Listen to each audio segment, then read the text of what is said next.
Alors, je vais vous montrer comment diagnostiquer un véhicule, comment nous trouvons, recherchons, trouvons et effaçons les erreurs et créons un grand rapport de diagnostic. Bien sûr, nous devons d'abord allumer le contact du véhicule, c'est très important pour que tous les calculateurs soient actifs, et nous devons bien sûr connecter la VCI Bluetooth au véhicule.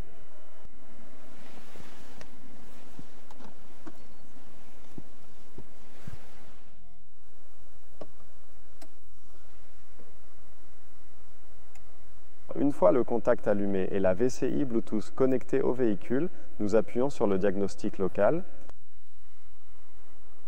et nous devons ensuite sélectionner le constructeur du véhicule souhaité. Pour cela, nous faisons défiler vers le bas et sélectionnons SEAT. Ici, nous voyons le logiciel de diagnostic du véhicule et nous appuyons sur Confirmer. Pour ce véhicule, il a maintenant reconnu automatiquement de quel modèle exact et de quel code moteur il s'agit. Nous avons maintenant 3 options. Nous pouvons effectuer un test rapide, scanner le système ou sélectionner le système. Lors du test rapide, un grand rapport de diagnostic est créé et toutes les erreurs du système sont lues. Nous avons également l'option de sélectionner le système où nous pouvons effectuer un diagnostic sur un seul calculateur.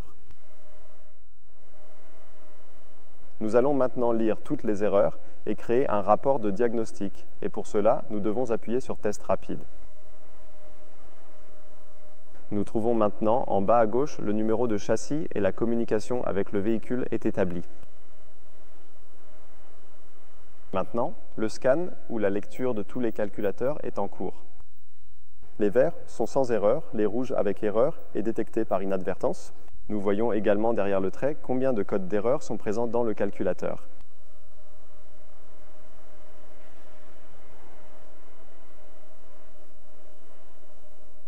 Ici, nous avons maintenant diverses erreurs enregistrées dans les calculateurs, c'est-à-dire que nous trouvons toujours les calculateurs en haut. Ici, par exemple, le calculateur moteur et les erreurs en dessous.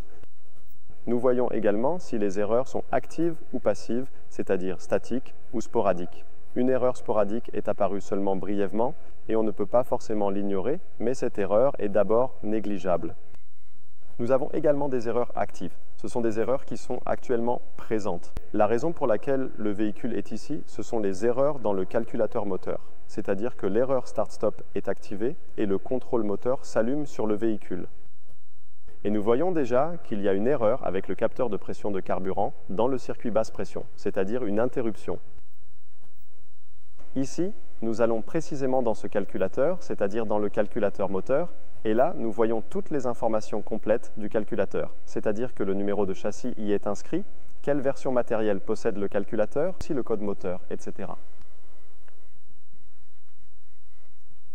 Nous trouvons également ici le codage. Nous appuyons maintenant sur OK et nous avons différentes options, c'est-à-dire que nous voyons sous informations sur la version, toutes les informations que nous avons déjà vues. Ensuite, nous avons la deuxième option, lire les DTC, où nous pouvons lire les erreurs. Ensuite, nous avons une option, effacer la mémoire des erreurs, où nous pouvons bien sûr effacer les erreurs après avoir corrigé une erreur. Nous pouvons également lire les flux de données, lire les données de l'image figée, effectuer un test d'actionnement et lire les données de disponibilité.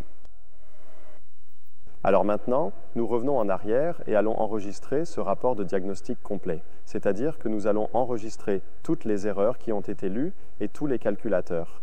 Pour cela, nous appuyons en bas sur Rapport. Nous pouvons compléter les informations du véhicule.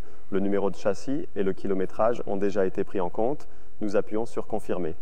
Ici, nous pouvons maintenant entrer les informations de notre atelier. Si nous les avons saisies auparavant dans les paramètres, elles seront toujours transférées automatiquement. Nous appuyons sur Confirmer et voyons ensuite ce rapport de diagnostic complet avec toutes les erreurs enregistrées et tous les calculateurs lus. Et nous l'enregistrons maintenant et pouvons le consulter avant et après la réparation. Maintenant, nous retournons dans l'électronique moteur et allons une fois relire l'erreur et l'afficher précisément. Pour cela, nous appuyons sur Lire les DTC et voyons déjà l'erreur, c'est-à-dire qu'il y a une erreur avec le capteur de carburant et la température du carburant est également mesurée là-bas. Nous voyons maintenant le compartiment moteur de la SEAT et nous trouvons le capteur de pression de carburant.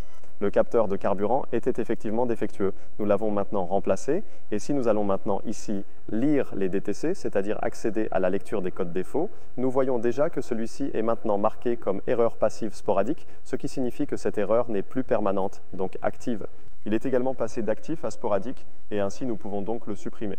Nous pouvons maintenant le faire sous le point effacer la mémoire des erreurs, mais nous allons revenir en arrière et effacer toutes les erreurs dans tous les calculateurs et créer un rapport de diagnostic après la réparation. Pour effacer toutes les erreurs, nous appuyons ici en bas sur effacer le code. Il demande ensuite, êtes-vous sûr de vouloir effacer la mémoire des erreurs de tous les systèmes? Oui, nous le voulons. Dans l'étape suivante, comme dit, toutes les erreurs de tous les calculateurs seront effacées et nous pourrons simplement créer un rapport de diagnostic après la réparation et l'enregistrer. Ainsi, l'effacement de la mémoire des erreurs de tous les calculateurs est terminé avec succès. Nous allons maintenant créer un rapport. Appuyons à nouveau sur Confirmer, ici aussi, et voyons maintenant à nouveau ce rapport de diagnostic et voyons que dans l'électronique moteur, il n'y a plus d'erreur présente. Nous appuyons ici sur Enregistrer, ce qui enregistre le rapport de diagnostic. Nous revenons en arrière et avons ainsi terminé le diagnostic d'entrée, c'est-à-dire la lecture et l'effacement de la mémoire des erreurs. Merci d'avoir regardé cette vidéo et à très bientôt chez Launch.